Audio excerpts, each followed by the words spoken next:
यांची एवढी दादागिरी झाली आहे, इकडच्या लोकांमध्ये राहणाऱ्या कुर्लेकरांमध्ये एक भीती निर्माण झाली आहे. हिंदू समाजाचा कोणता व्यक्ती दिसला इकडे नेहमी प्रकारे टार्गेट केला जातो. सगळे बाहेरून आलेले आहेत. बाहेरून म्हणजे इकडून गोवंडी, मुंब्रा. 10 वर्षाला यांचे वाढलेत लोकसंख्या. आम्ही याच्या आधी आंदोलन केलेलं, समाप्त कुर्लेकरांनी इथं आंदोलन छेडलेलं. माझा भेदभाव इथं कुर्ल्यामध्ये होत राहतो. तर आम्ही महानगरपालिकेवर मोर्चा घेतला यासाठी. आम्हाला त्रास होतोय. आम्ही जे बोललो ते महानगरपालिकेवर बोललो. ह्याच्यावर कोणाला यायचं आहे तर समोर या, मग आम्ही फेस टू फेस त्यांना बोलू काय बोलायचं.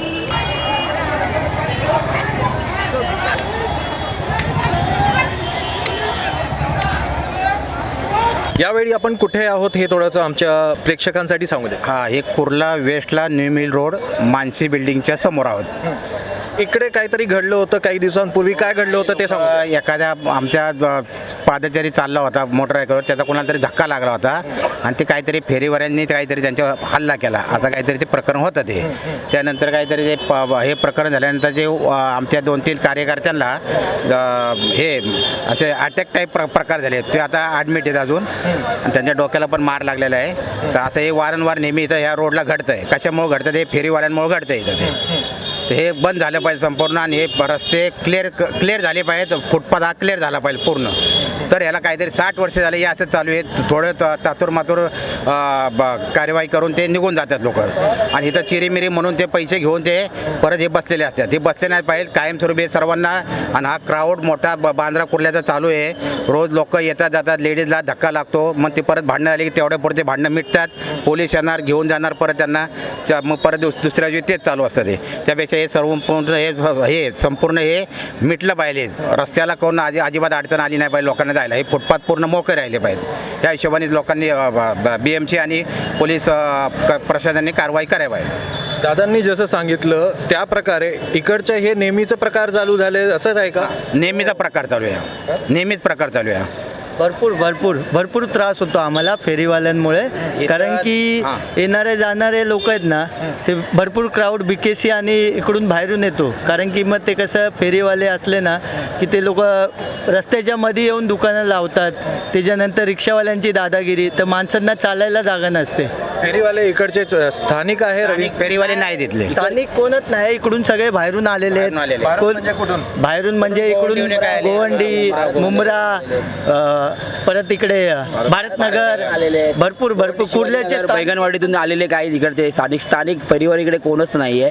आम्ही याच्या आधी आंदोलन केलेलं, समाप्त कुर्लेकरांनी इथं आंदोलन छेडलेलं. कधी गेलं होतं? साधारण 1 वर्ष झालं या गोष्टीला.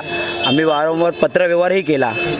समाप्त कुर्लेकरांनी पत्रव्यवहार केला. आम्ही आंदोलन केले, पोलीस स्टेशनला आंदोलन केलं, BMCला आंदोलन केलं. त्याच्यावर काही कारवाई होत नाही.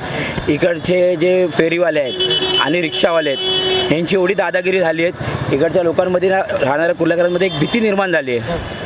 इकडे पोलीस काही दखल घेत नाही, महानगरपालिका दखल घेत नाही. मला असं वाटतं की 2-3 दिवस कारवाई करेल, परत हा तोच प्रकार चालू राहणार. याच्यावर आम्हाला कायमचा तोडगा पाहिजे. इकडचे जे फेरीवाले होते त्यांची काही ओळख वगैरे माहीत आहे तुम्हाला? इकडचे जे फेरीवाले म्हणजे इकडे जे धंदा लावतात, इकडचे दुकानामध्ये काम करणारे, त्यातले काही फेरीवाले होते. इकडचे छोटे मोठे धंदा लावणारे काय बाहेरनं फेरीवाले होते.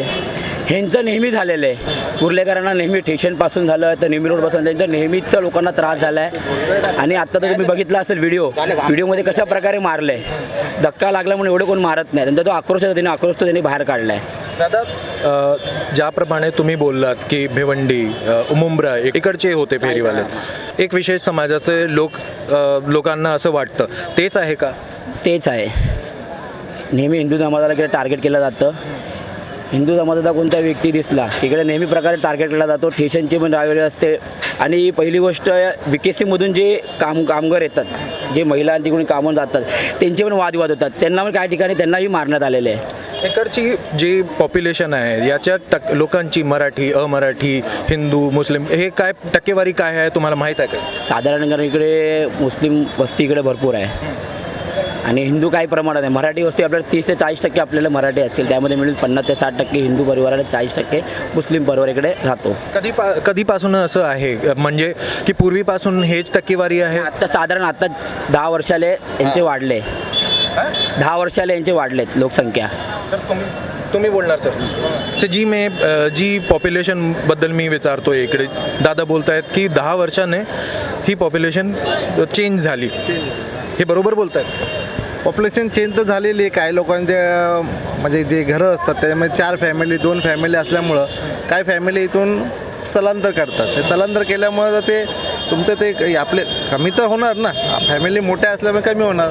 इथं असा प्रॉब्लेम आहे की एखाद्या समाजाचं घर बनवताना जातात ना तेव्हा बाकीच्या समाजाची घरं 4-4 माळ्याची असतात, पण एखादा आपला हिंदू म्हणा मराठी म्हणा हे त्यांचे घरं बनवायला जातात ना तर ते एका डबल पण केलं तर BMCला तोडायला येतात. मग असा भेदभाव इथं कुर्ल्यामध्ये होत राहतो. वर्षानुवर्ष हे कंप्लेंट्स करूनही कुर्ल्याकरांनी हे कंप्लेंट्स करूनही काहीही दखल घेतली जात नाही आहे.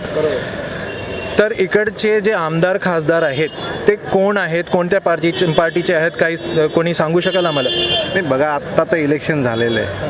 ह्याच्या अगोदर 4 वर्ष नगरसेवक इथं नव्हते. आणि आमदार कसं आहे, आमदार आत्ता खासदार वर्षा गायकवाड झालेत. आमदार संजय पोतनीस आहेत. कोणत्या पार्टीचे? ते शिवसेना उबाटा गटाचे आहेत. वर्षा गायकवाड आई काँग्रेसचे आहेत. आणि आता मॅडम आले आहेत सईदा खान म्हणून आता निवडून, त्या राष्ट्रवादी घड्याळ हे अजित पवार गटाचे आहेत. आणखीन कोणाला काय बोलायचं? होता बघा, आम्ही कुठला वेगळा रूल आणत नाही. जगामध्ये काय वेगळा रूल आणला आहे की बाबा हे फेरीवाल्याला. आम्ही फक्त महाराष्ट्र सरकारचा एक रूल आहे, एक GR आहे की रेल्वे परिसराच्या आतमध्ये 150 मीटरच्या आतमध्ये फेरीवाले नसावे. आणि शाळा असो या महानगरपालिकेचे एज्युकेशन जे आहे त्याच्या 100 मीटरच्या आजूबाजू परिसरामध्ये ते फेरीवाले नसावे. हा तुम्ही जो स्पॉट तिकडं भांडणं झालेली हे बिल्डिंगच्या पाठी ही शाळा दिसते तुम्हाला, म्हणजे किती डिस्टन्स आहे, मला वाटतं एक 20 मीटर पण नसेल. तर आम्ही त्यांना ते सांगतो की जे रहदारीचा त्रास होतो फेरीवाल्यांना, हे रूल्स अँड रेग्युलेशन राबवणार कोण?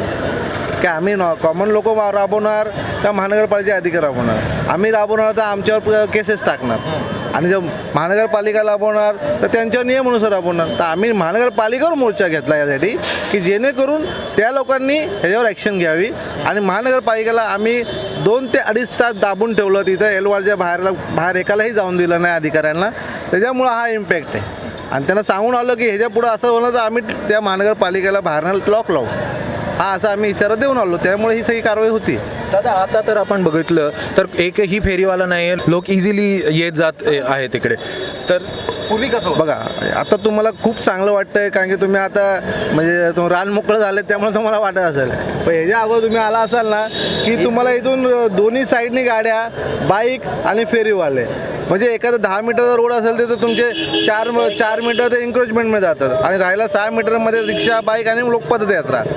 इथं तर फुटपाथ पण कॅबेज केलेले काय लोकांनी, अक्षरशः ॲग्रीमेंट करून भाड्याने दिलेले आहेत. असे पण नाहीत भरपूर भाड्याने फुटपाथ दिले. हां, फुटपाथ दिलेले असे पण आहे. 500 रुपये भाडं घेतात, 400 रुपये भाडं घेतात. काही दुकानवाले पण घेतात. काही लोक इकडचे लोकून बाहेर नाही येतात आणि भाईगिरी करून घेतात. आम्हाला त्रास होतो आहे. आम्ही जे बोललो ते महानगरपालिका बोललो, ह्याच्यावर कोणाला यायचं आहे तर समोर या, मग आम्ही फेस टू फेस त्यांना बोलू काय बोलायचं.